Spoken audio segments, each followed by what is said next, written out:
The third of these films tells of how, with barely any training, volunteers were thrown into action and some fine lads lost. The Colliers Crusade next Friday evening at 6:55.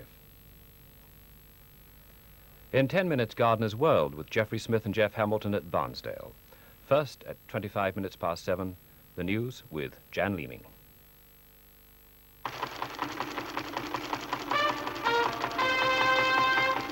A hazardous North Sea operation puts 4 million gallons of oil a day back on stream for Britain. 7 weeks ago, an underwater pipeline was snapped apart when a ship's anchor dragged across it. The pipe carried oil worth £2 million a day from the Thistle field to the Shetlands.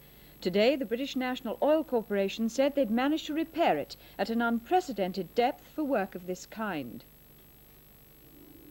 500 feet beneath the North Sea, a miniature submarine inspects the pipeline using a black and white camera to send pictures to engineers on the surface. Far from being simply holed by the anchor, the pipe was completely broken in two. From the submarine's pilot, there's a running commentary.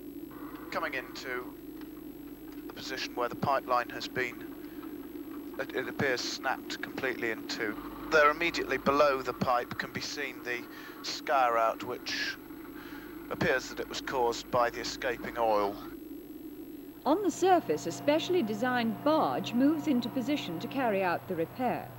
Beneath her, a diver goes down to attach a line to the end of the pipe.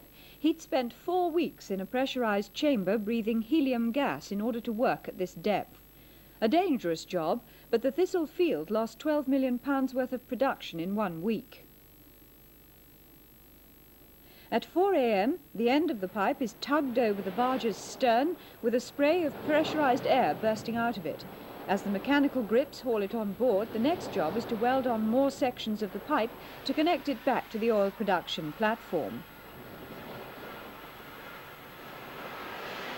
The welders work in shifts for 30 hours, linking some 77 sections of pipe together. Meanwhile, tugs are used to keep the barge's 10 giant anchors in position. It's the end of a £6 million repair job, the cost of an error in the North Sea. On the day before acceptances have to be in for the Moscow Olympics, 2 more countries have defied President Carter's call for a boycott, and another has agreed to stay away. Turkey announced tonight she won't be going to Moscow, but Spain